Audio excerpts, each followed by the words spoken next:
there's been a lot of talk of how the failure of the government Sure. to protect these zones, but how much of that had to do with this being like CIA and I guess spooks to other nations, Sure. and the government trying to be hands off, and how much was it just failure and protocol going up to it? We don't know. It's above our pay grade. I mean, we can speculate all day long, but that's all it would be is speculation. And the movie's not about speculation. It's about the truth that happened on the ground. Yeah.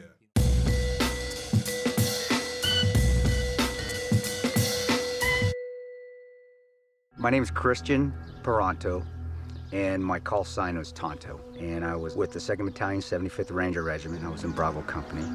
Name's John Tiegen, former Marine. Did 4 years with the 3rd Battalion, 7th Marines. My name's Mark Geist. My call sign's Oz. I was in the Marine Corps for 12 years. I was in Benghazi for about 30 days when the attack happened that night. Hey everybody, this is Jack Silva. Jack. It's our 3rd contract together, so he knows the drill. We had a DB, former Marine, Jack, who was a SEAL, and then Roan, he was a SEAL. It was a good crew. So we take away it's a lot to unpack with what happened. Sure. And everything, but how cool is it just to have Michael Bay directed a film and have actors playing you guys? Like how is that feeling? To look on the screen and see somebody that's emulating you, you know?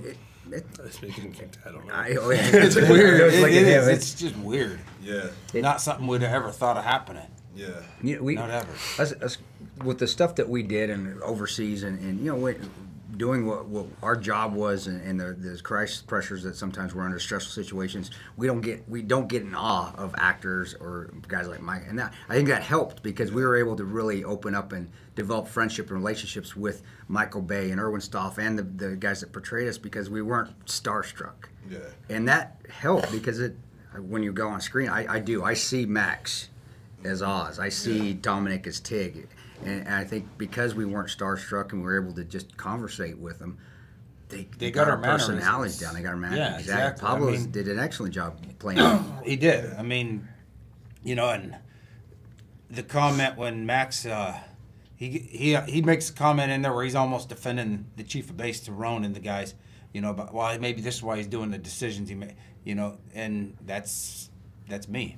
Yeah. I mean, Dominic, I think, had one of the most difficult roles. I feel bad for Dominic. Can you tell he's a talker? He talks so much. You got to tell him to shut up all the time. He's always talking. And it comes out in the movie. Yeah. I mean, he had to, instead of having the words to portray him, he had to do, it's his mannerisms, and he nailed it. How much were you guys a part of the whole scripting of it? Like sure. Was it like just revising where you're on set and saying, hey, no, you need to do this like this, or was it all the way to the script where I was like, well, this needs to be in the story, this doesn't? I a little bit of both, or all. The movie, making the movie, it's like the game.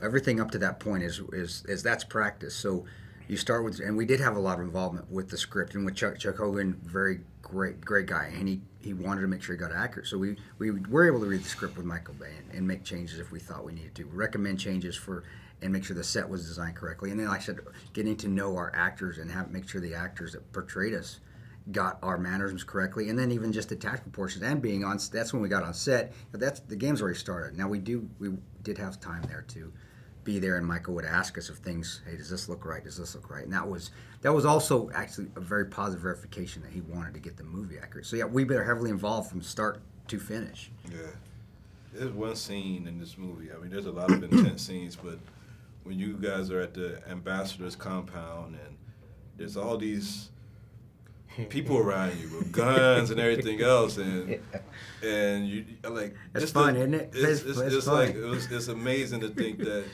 you could be surrounded by people that you don't know if they're friend or foe. That goes back to our military training and just the discipline that individual guys have, and we don't know who's the good guy, who's the bad guy. It's just but you got to watch their mannerism, and and if they got a gun, they're gonna bring it up towards you, and of course you can't just sit there and stare at them. You got to judge them like really quick and just keep on moving, and it's just. And we don't indiscriminately take lives. You can see when somebody's out of place. Yeah. Yeah. You know, you can tell that whatever it is, and you have to read that. Like Tig said, you know, you process it. I mean, is that a threat? Nope. I'm looking for work, and you know, every time I'm looking at somebody, I'm deciding if that's work or not. People would take that. I don't lump. We're not murderers. We don't indiscriminately shoot people. Right. And we do. I tried to shoot him because I don't like him. And he's a bad shot because he's a Ranger, so he couldn't hit him. Exactly. I like they got that because you can see that we want to make sure that we're the bad guys getting taken out, not just some local bystander that has nothing to do with what's going on there. There's been a lot of talk of how the failure of the government to protect these zones, but how much of that had to do with this being like CIA and I guess spooks to other nations and the government trying to be hands off, and how much was it just failure and protocol going up to it? We don't know. It's above our pay grade. I mean, we can speculate all day long, but that's all it would be is speculation. And the movie's not about speculation; it's about the truth that happened on the ground. Yeah. You know, from when we got the call to 13 hours later when the last guy got out of Benghazi.